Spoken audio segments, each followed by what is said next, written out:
Hello everyone, welcome back to my YouTube channel. I am Pooja Meena. जैसा कि आप लोगों को पता है, हमारी आरआरबी की सीरीज चल रही है, ठीक है, जिसमें हम अलग अलग सब्जेक्ट्स के एमसीक्यूज को समझ रहे हैं, ठीक है, टॉपिक वाइज भी समझ रहे हैं एंड सब्जेक्ट वाइज भी एमसीक्यूज को हम समझ रहे हैं। आज हम डिस्कस करने वाले हिस्टोपैथोलॉजी का जो टॉपिक है हमारा, ठीक है, जो म्यूजियम टेक्निक्स और कुछ आप लोगों के बाकी जो होती है, ठीक है, इम्यूनोहिस्टोकेमिस्ट्री जो होती है उसके भी कुछ क्वेश्चंस मैं यहाँ पे कवर करने वाले, ठीक है। तो आज मैं आपको इस लेक्चर में इनके एमसीक्यूज करवाने वाले हूँ, क्योंकि आपके आरआरबी का एग्जाम का जो है नोटिफिकेशन आ चुका है, डेट्स वगैरह भी रिवील हो चुकी हैं।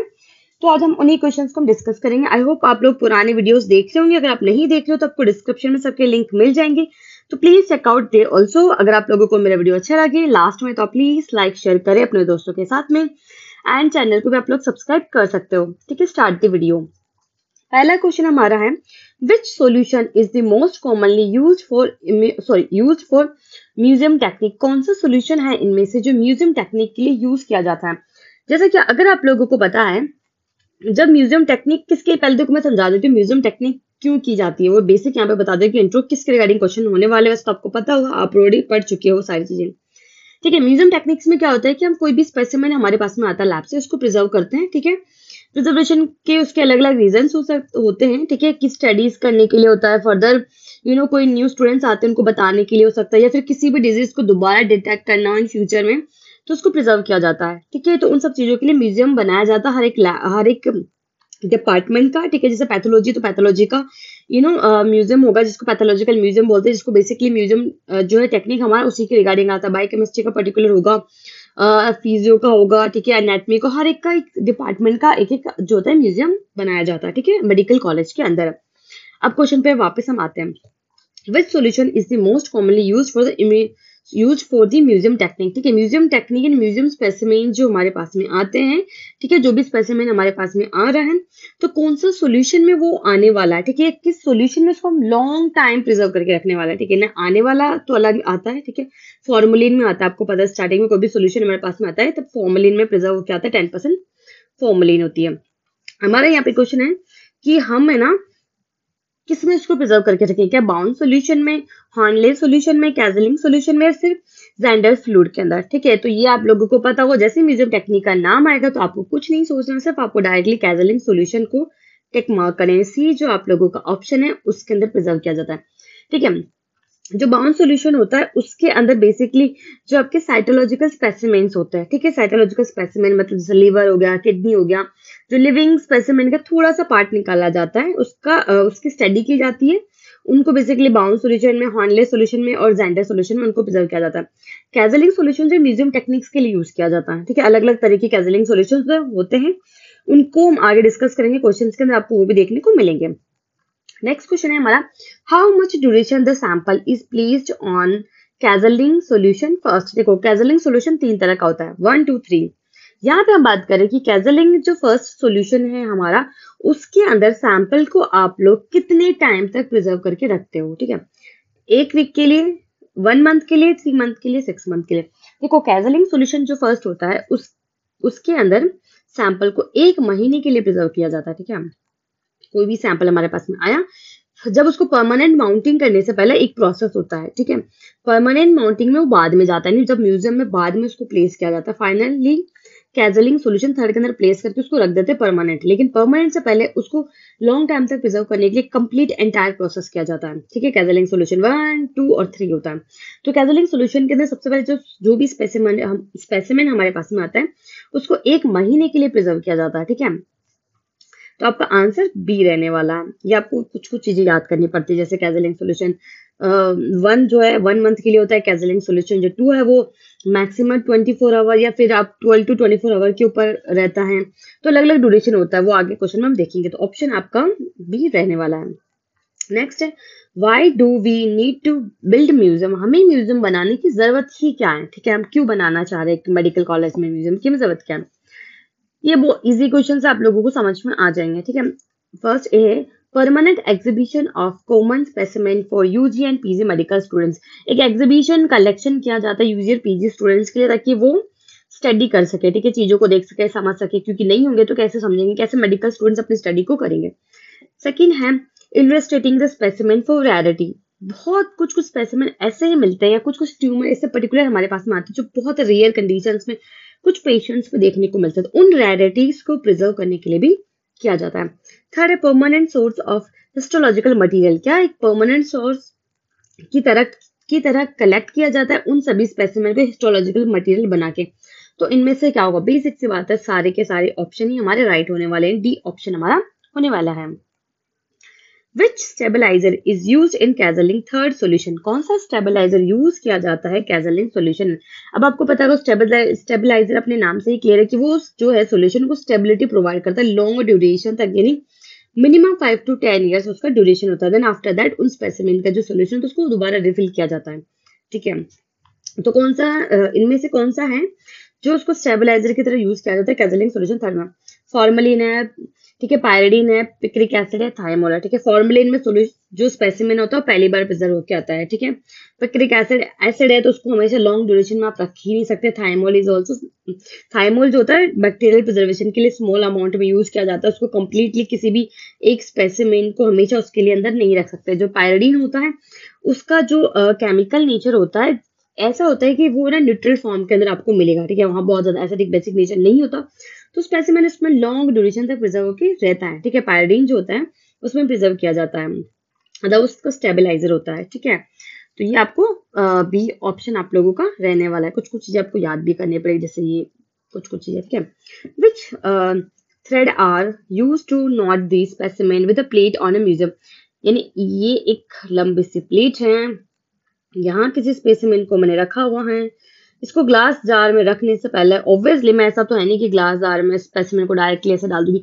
हाँ, कुछ छोटे मोटे जो बड़े स्पेसिमेन है आप उनको डायरेक्टली रख सकते, लेकिन कुछ स्मॉल स्पेसिमेन है, ठीक है, जैसे इंटेस्टाइन वगैरह है, तो उसको डायरेक्टली ऐसे डाल देंगे तो उससे जाके क्या होगी, कंटेनर में नीचे ऐसे गोल गोल होके, ठीक है, वो बैठ जाएगी, आपको दिखेगी नहीं। तो उनको क्या किया जाता है, एक प्लेट होती है, ठीक है, एक प्लास्टिक की प्लेट टाइप से होती है, उसके अंदर सैंपल को इस तरीके से होल्ड ऑन किया जाता है, देन उसको टाइम नोट किया जाता है ताकि वो फिक्स रहे। उसके बाद में उसको जो होता है कंटेनर में रखा जाता है। तो कौन से टाइप के थ्रेड से उसको बांधा जाता है, ये क्वेश्चन हमारा है। नायलॉन थ्रेड होता है, कॉपर वायर होता है, या सिंथेटिक पॉलीमर फाइबर होता है, या इनमें से कोई भी नहीं होता है। तो देखो क्या होता है कि कॉपर वायर से तो बांधेंगे नहीं, क्योंकि वायर तो कहीं ना कहीं स्पेसिमेन को बाद में क्या करता है, कट करना स्टार्ट करेगा, उसमें कट आने स्टार्ट हो जाएंगे। सिंथेटिक पॉलीमर फाइबर्स भी यूज नहीं करते, उसके लिए पर्टिकुलर जो नायलॉन का जो थ्रेड होता है उसको यूज किया जाता है। तो ऑप्शन ए आप लोगों का रहने वाला है। Next, which knife are use to cut the museum specimen. Museum specimens को कट करने के लिए कौन से नाइफ का यूज किया जाता है? Plain knife, tool edge knife, butcher's knife होता है, प्लानो कॉनकेव नाइफ होता है। तो सिंपल सी बात है, स्पेसिमेन हमारे पास में बहुत बड़े आते हैं, बूचर्स के जो नाइफ होता है उसी से कट किए जाते हैं। इनमें से किसी से भी कट नहीं किया जाता। अगर आप लोगों ने जो माइक्रोटोमी पढ़ी हुई हिस्टोलॉजी के अंदर, हिस्टोपैथोलॉजी के अंदर, ये सब नाइफ कहाँ यूज किए जाते हैं, जो बहुत ही जैसे लिवर किडनी के स्पेसिमेन या जो टिश्यूज होते हैं उनको कट करने के लिए यूज किए जाते हैं। बूचर्स नाइफ आप लोगों का आंसर जाने वाला है, सी ऑप्शन। नेक्स्ट है which one solution is used in Casaling solution third. Casaling third solution मतलब इनमें से कौन सा है जो Casaling थर्ड सॉल्यूशन बनता है उनसे? ठीक है, ग्लिसरीन हो गया, सोडियम एसिटेट हो गया, फॉर्मलिन हो गया, इन तीनों को मिलाकर ही क्या होता है Casaling सॉल्यूशन थर्ड बनता है। आई होप आपको समझ में आ गया होगा। तो ये सब आपको देखो, ये Casaling थर्ड का कॉम्पोजिशन, 2 का फर्स्ट का ये कॉम्पोजिशन आपको लर्न करना पड़ेगा। ठीक है, तो ये तीनों को मिला के Casaling थर्ड सॉल्यूशन बनता है। Question number 8, the ISC is stand for. ठीक है, ISC किसके लिए स्टैंड करती है? ठीक है, नहीं ISC जो है किसके लिए यूज किया जाता है? इम्यूनोलॉजी केमिस्ट्री के लिए, इम्यूनोहेमेटोलॉजी के लिए, इम्यूनोहिस्टोसेल्स के लिए, इम्यूनोहिस्टोकेमिस्ट्री के लिए। आप लोगों को पता होगा ISC जो स्टैंड करता है इम्यूनोहिस्टोकेमिस्ट्री के लिए स्टैंड करता है, आप लोगों ने पढ़ा हुआ ये। ठीक है, जिसके अंदर हम क्या करते हैं, टिश्यू को भी हम एंजाइम लेवल तक जाके उसकी रिएक्शन करवाते हैं। ठीक है, तो डी आपका ऑप्शन रहने वाला है। Which one is the most widely used enzyme in the histopathology? Histopathology के अंदर कौन सा सबसे ज्यादा यूज होने वाला एंजाइम है? ठीक है, होस रेडिक्सस पेरोक्सिडेज होता है, ठीक है, ऑक्सी रेडक्टोज होता है, ट्रांसलोकेज होता है, ट्रांसफरेज होता है। तो इनमें से कौन सा होता है? ये तीनों के तीनों नहीं होते हैं, बेसिक से होते हैं। होस रेडिक्टेज पेरोक्सिडेज होता है, वो यहाँ पे यूज किया जाता है। ऑप्शन ए आप लोगों का रहने वाला है। What is the temperature of water bath during the antigen retrieval in the immunohistochemistry? Water जो बात होता है उसका क्या टेम्परेचर होता है इम्यूनोहिस्टोकेमिस्ट्री के अंदर, जब आप एंटीजन रिट्रीवल जो होती है टेक्निक परफॉर्म कर रहे होते हो, ठीक है, मतलब लाइक वहां पे ये रिएक्शन कोज करवा रहे होते हो, ठीक है, तो क्या टेम्परेचर उसका होता है 30 डिग्री सेंटीग्रेड, 60, 90, 120, कितना उसका टेम्परेचर रहना चाहिए, कुछ कुछ चीजें आपको लर्न करनी पड़ेगी, ठीक है, तो उसका जो टेम्परेचर होता है वो 90 डिग्री होता है, ठीक है, 90 डिग्री उसका टेम्परेचर रखा जाता है इम्यूनोहिस्टोकेमिस्ट्री के अंदर, ठीक है। नेक्स्ट क्वेश्चन जो हमारा है, sorry, CA-125 immunohistochemical marker is used for which one? ये जो इम्यूनोहिस्टोकेमिकल मार्कर होता है, आप लोगों को पता होगा, अलग अलग मार्कर अलग अलग ट्यूमर को डिनोट करता है, या फिर अलग अलग ट्यूमर या अलग अलग टाइप की कैंसर को बताता है, ठीक है, अलग अलग जो मार्कर होता है, अगर उस तरीके का मार्कर सेल या मार्कर एंजाइम अगर आप लोगों को वहां मिलता है तो वो बताता है कि इस पेशेंट में this kind of a particular tumour या कैंसर है, ठीक है। तो CA-125 इम्यूनोहिस्टोकेमिकल मार्कर है, वो किससे एसोसिएटेड है, प्रोस्टेटिक ट्यूमर से, ओवेरियन ट्यूमर से, पेरिफेरल नर्व शीट से, या फिर ब्रेन ट्यूमर से, तो ये आपका होता है ओवेरियन ट्यूमर से, ठीक है, बी ऑप्शन आप लोगों का रहने वाला है, ठीक है। ये कुछ कुछ ये वैसे आपके इतना डिटेल में नहीं आता, लेकिन दो तीन चीजों के ट्यूमर आपसे पूछे जा सकते हैं, ठीक है, तो उनमें से एक है CA-125, आपको याद करना पड़ेगा ओवेरियन ट्यूमर के लिए।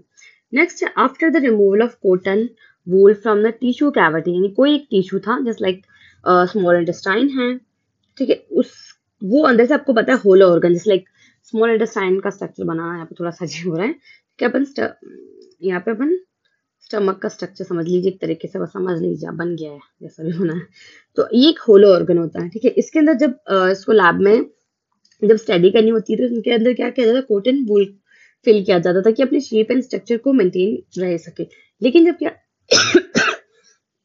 sorry, after the removal of cotton wool from the tissue cavity, which solution is filled inside into the maintain the natural position of the specimen, पहले आपने इसमें कॉटन फिल कर दी, देन आप उसको रिमूव कर देते हो, सॉरी, देन आप उसको रिमूव कर देते हो, देन आपको उसके अंदर एक पर्टिकुलर सॉल्यूशन को फिल करना है, जिससे वो क्या कर सके, अपनी नेचुरल जो स्टेट है ना, किस तरीके से जे शेप जो होता है, ठीक है, स्टमक जो होता है जे शेप होता है, वो अपनी नेचुरल स्टेट के अंदर वो बना रह सके, ठीक है, तो इस तरीके का आपको क्या कौन सा सॉल्यूशन फिल करना है इसके अंदर, ठीक है, एबीसी देख लेते हैं। एग्रोसोन एसिड जिलेटिन फिल करते हो, सोडियम सल्फेट होता है, पोटेशियम एसिटेट फिल करते हो, या फिर इनमें से ये सभी फिल करते हो, ठीक है, तो बेसिकली इसके अंदर जो फिल किया जाता है हमारे पास में ऑप्शन नंबर ए आप लोगों का रहने वाला है, ठीक है, एग्रीसेंस एसिड जिलेटिन जो होता है वो इसके अंदर फिल कर दिया जाता है, जो कि एक स्ट्रॉन्ग जिलेटिन शेप के अंदर होता है, ठीक है, जैसे कि आप लोगों को पता होगा, ठीक है, जिलेटिन का जो शेप होता है ना, मतलब जिलेटिन का जो स्ट्रक्चर होता है क्या होता है, इस तरीके से कंप्लीटली जेली फॉर्म में वो ना इसमें फिल हो जाता है, ठीक है, इस तरीके से फिल हो जाता है, तो ये अपनी जो ओरिजिनल इसकी शेप है ना, उसमें ये मतलब उसमें ये फिक्स्ड हो जाता है, तो ये उसमें हेल्प करता है उसकी नॉर्मल शेप में मेंटेन रहने के लिए, तो ऑप्शन ए रहने वाला है। Then what are the application of immunohistochemistry, immunohistochemistry के क्या क्या एप्लीकेशंस होते हैं, ठीक है, to detect the various type of cancer, to detect the antigen and to detect the tissue antigen of HPV measles, ठीक है, ठीक है, polio and measles, identifying the sorry this is the misprinting, histobasis and typing of neoplasm, यहाँ पे mistake हो गई है, I think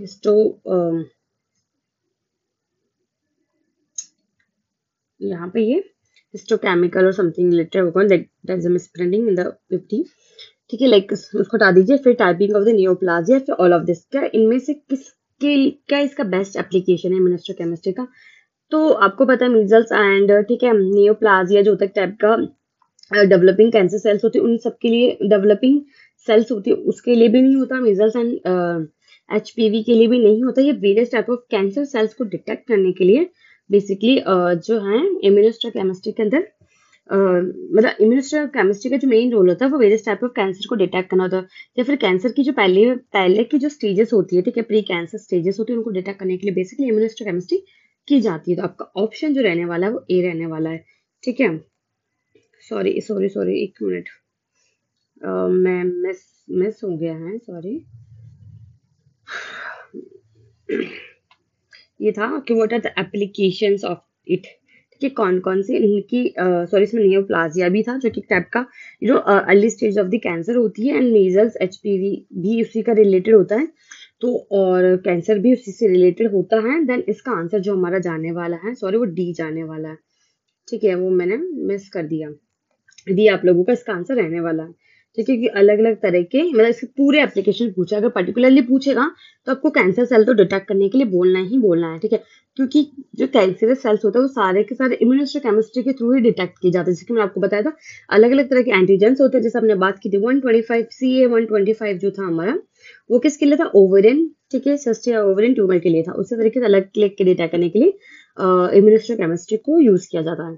next है which jar are used for museum techniques in the past year? Past year यानी पहले, बहुत पहले कौन से तरह के जार यूज किए जाते थे, ठीक है, म्यूजियम मतलब म्यूजियम स्पेसिमेन को प्रिजर्व करने के लिए किस तरीके के पहले जार यूज किए जाते थे? स्टील मेड जार होते थे, ठीक है, परफेक्ट प्लास्टिक जार होते थे, क्वार्ट्ज ग्लास जार होते थे, या फिर ब्रास मेड जार होते थे, ठीक है, इनमें से कौन से जार को यूज किया जाता था? तो पहले, बहुत ही पहले, जब like in the early 19th और in the end of the 18th century के अंदर, अगर आप हिस्ट्री की हिस्ट्री पढ़ोगे तो आप लोगों को समझ में आएगा तब क्या किया जाता था, थिक वॉल्ड ग्लास जार को यूज किया जाता था, ठीक है, आपका सी ऑप्शन रहने वाला है, थिक वॉल्ड के ग्लास जार होते हैं उनको यूज किया जाता। बट नाउ रिसेंटली ये चेंज हो चुका है, अभी यूज किए जाते हैं आप लोगों के परफेक्ट प्लास्टिक जार्स, ठीक है, तो अगर ये भी पूछ ले कि रिसेंटली कौन सा यूज किया जाए, तो परफेक्ट प्लास्टिक जार्स जो होते हैं वो यूज किए जाते हैं राइट नाउ, ठीक है। नेक्स्ट क्वेश्चन है, in the pathology museum most of the specimen is received from, pathology museum के अंदर मैक्सिमम स्पेसिमेन कहाँ से हमारे पास में आते हैं? ऑपरेशन, ऑटोप्सी, लेबोरेटरी, या इनमें से कुछ भी नहीं? देखो ऑपरेशन से भी स्पेसिमेन आते हैं, लेकिन हमारी यहाँ बात हो रही है कि मोस्ट ऑफ देम स्पेसिमेन, यानी मोस्ट ऑफ देम स्पेसिमेन कहाँ से आते हैं? तो मोस्ट ऑफ देम स्पेसिमेन हमारे पास में आते हैं ऑटोप्सी से, यानी ऑप्शन बी है, क्योंकि ऑटोप्सी से स्पेसिमेन आने का सबसे बड़ा रीजन ये होता है कि जो पेशेंट्स होते हैं उनकी डेथ हो जाती है, ठीक है, उनके जो ऑर्गन्स होते हैं वो कुछ डोनेशन में चले जाते हैं, किसी पेशेंट के अंदर कोई ट्यूमर था एंड देन उस ट्यूमर की वजह से उसकी डेथ हो गई है, तो उस ट्यूमर को निकाल लिया जाता है एंड उसको प्रिजर्व किया जाता है फर्दर स्टडी करने के लिए, ताकि ऐसा ट्यूमर अगर किसी पेशेंट में फिर फर्दर आए तो हमारे पास में उसका ट्रीटमेंट अवेलेबल हो, ठीक है। दिस इज द रीजन कि मैक्सिमम स्पेसिमेन कहाँ से आते हैं? ऑटोप्सी से हमारे पास में आते हैं, ठीक है। And that's all about this video, बहुत शॉर्ट था, स्वीट था, and thank you so much watching this video. अगर आप लोगों को मेरा वीडियो अच्छा लगा है then you have to subscribe my YouTube channel.